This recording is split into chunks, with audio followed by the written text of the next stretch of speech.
Hello, it's another time with AR Tech Help Services. I'm Ralph by name. Today we want to see cell referencing and how do we multiply figures using cell referencing or referencing a cell. What is cell referencing?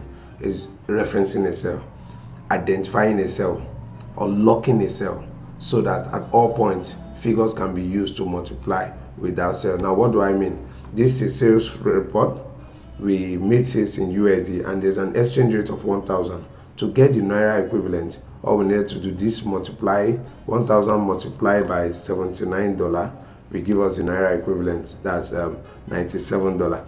Yeah, so if you have this and you have the knowledge of dragging this, you won't get the actual answer with what you want. So because it's shifting, they are not in the same rows as it were.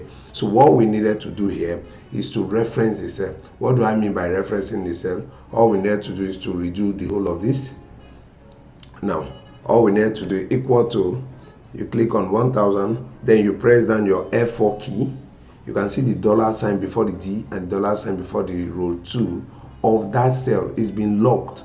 That what this is saying is it's multiply with this cell, and when you hit enter, then it means that when you are multiplying $112 with anything, when you are dragging it down, it's going to be $112 multiplied by 1000. So it's still going to be this 1000 multiplied by any of these figures here. That is what we have done by adding the cell reference, by referencing the cell. So what I can do is what, double click this, and then automatically I'll have my figures all through. Very easy. All right, while we do this, now today we want to compare cell referencing with multiplying figure and what we call name range. In our last video we saw how we created multiplication table using the name range. Now name range, I said name range, we name the cell. Now we want to multiply this. Do we need to start providing the F4 key and putting the dollar sign that looks like what you really may not understand?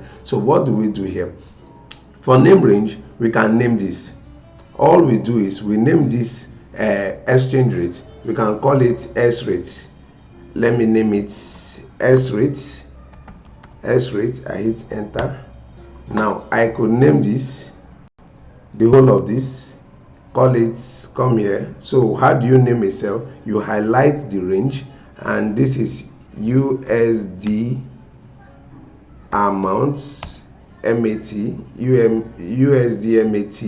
Name it whatever you want to name it with, and ensure that when you are naming a range, you do not when you are naming a range, you do not, sorry about this, when you are naming a range, you do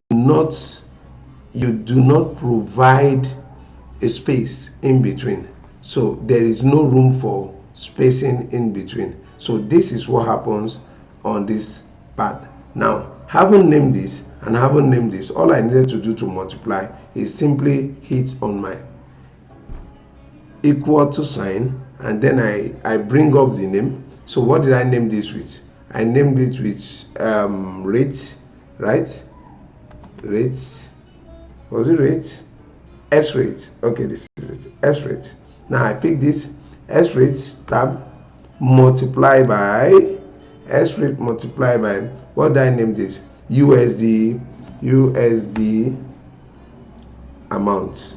So once I do this and I hit enter, automatically you can see Excel is knowledgeable to help you multiply all of it by yourself. So there is no need for dragging. What are the difference? The difference here is that on cell referencing, you must provide the formula, and in providing the formula, you must ensure that you reference a cell by locking this cell.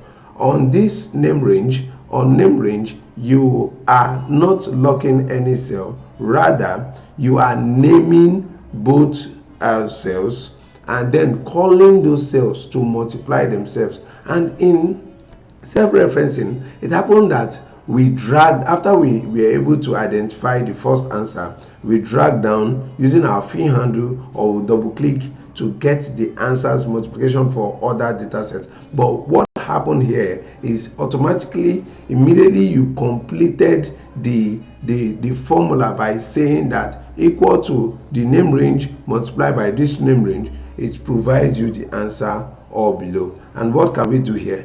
What we can do here is to what? Is to sum the total. The other shortcut to sum the total, which I've always been showing us, is alt equal to. And when you do alt equal to, you have the total figure as it were. Some of us will say equal to sum, and you're going along with this to highlight everything. All you just needed to do is coming into this cell and press down your alternative key, alt and equal to key, and then you have the whole of this. You hit enter. Automatically Excel will help you sum them up. So when you are interfaced with an interview or you have an assignment and you want to sum data very quick, or you want to make multiplication or add up an information, you really do not need to waste time on it. We hope to see more of you. Thank you very much, and to have a great day ahead. Bye.